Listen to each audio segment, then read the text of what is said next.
So very good morning to all. Under the green energy subject, today we are going to see about geothermal energy.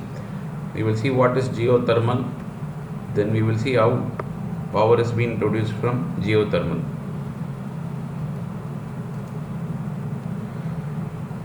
Geothermal energy is nothing but the energy that is available inside the earth.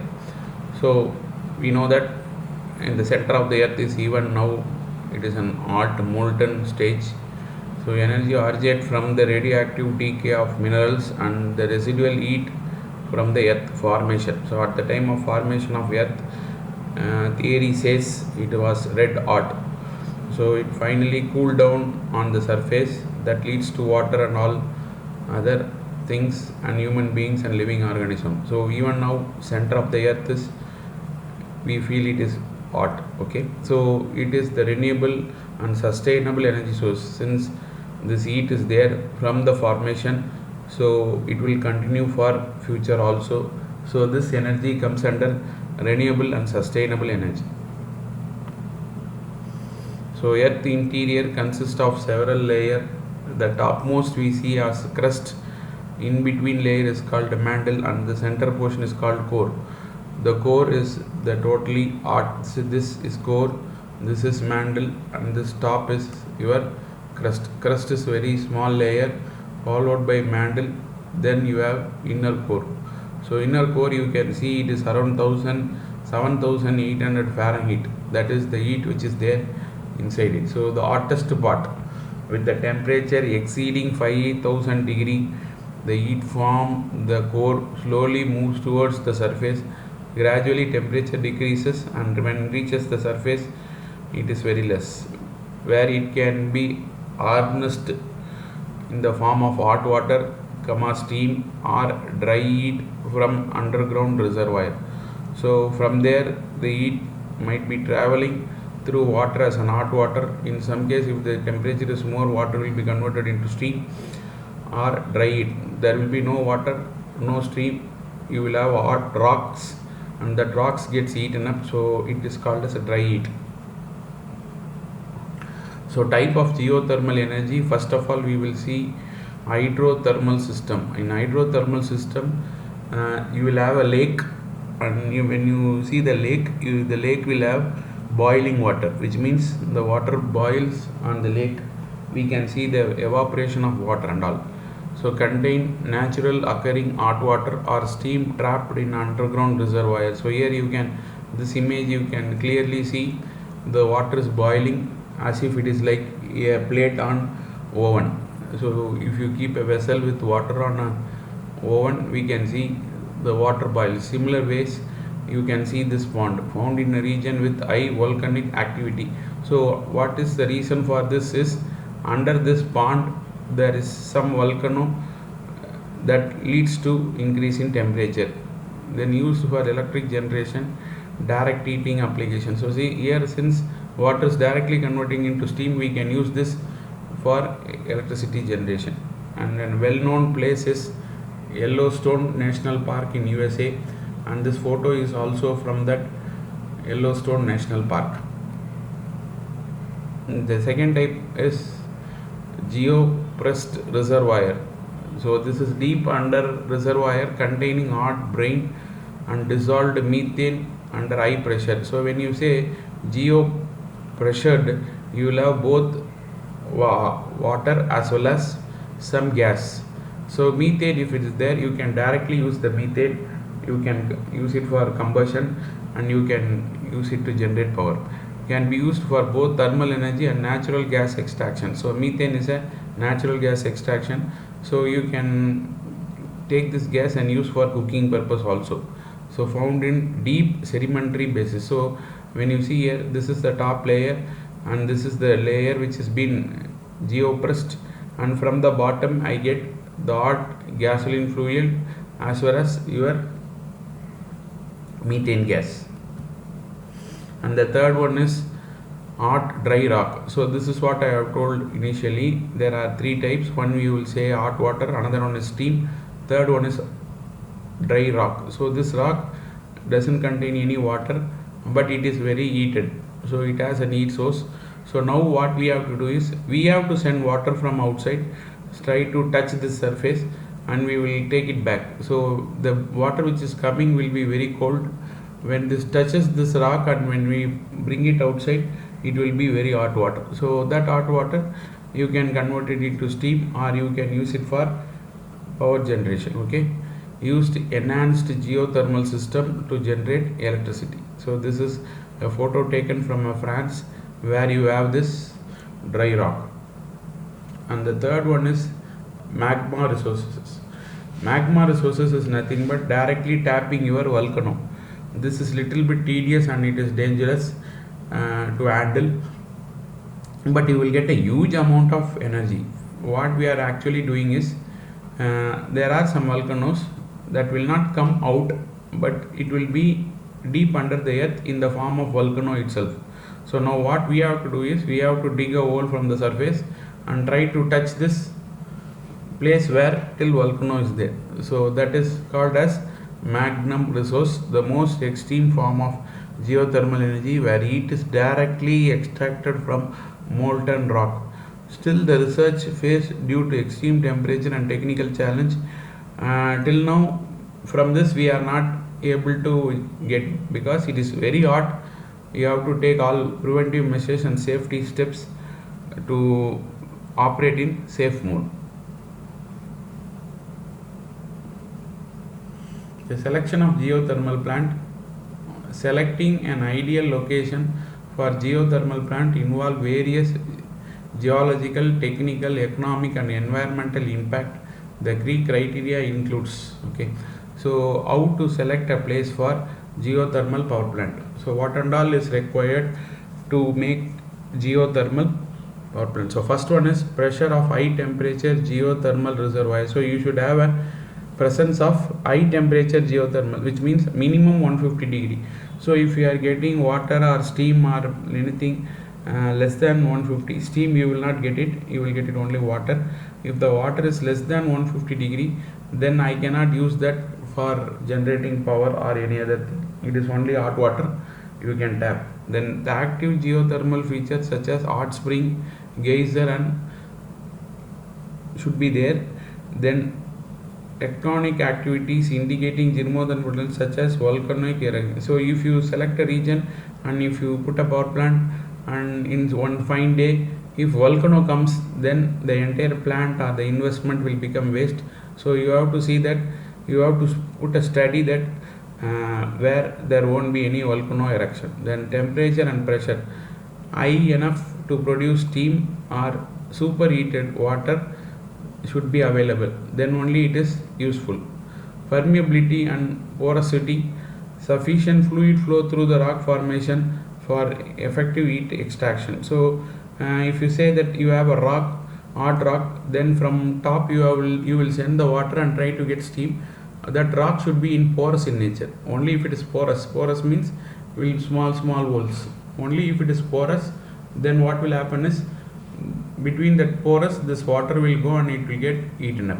Okay, then sustainability, ability to replenish geothermal fluid over a time. If you put an high investment and if you put a plant, then if in few years you are unable to get hot water, then it is totally waste.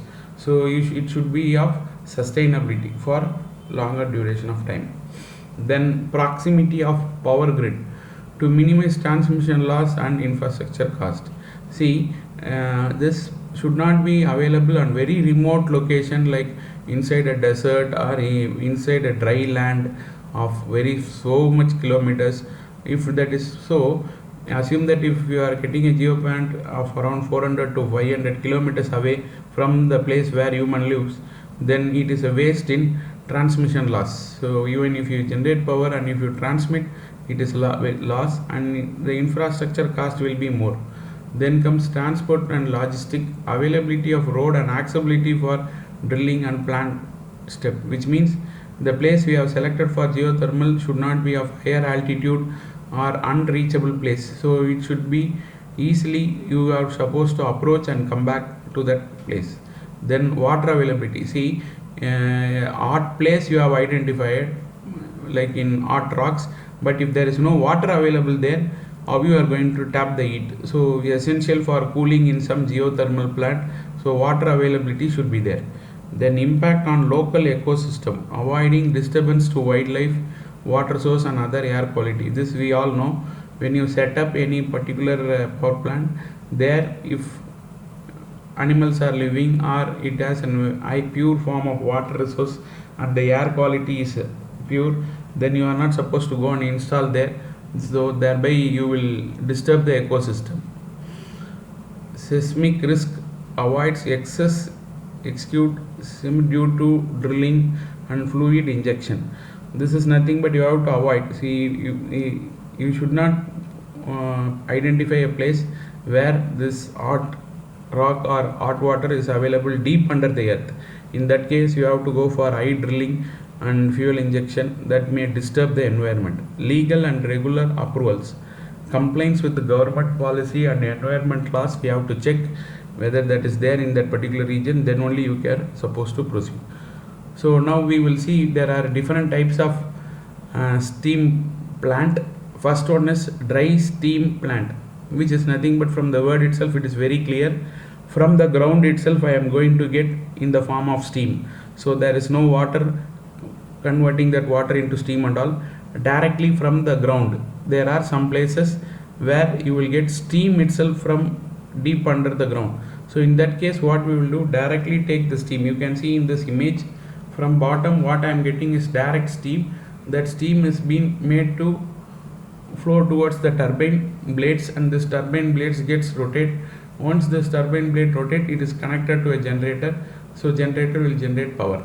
Once the steam enter the turbine, after leaving for 3 to 4 cycle, the steam will be converted into water. Again water will be given back to the earth surface.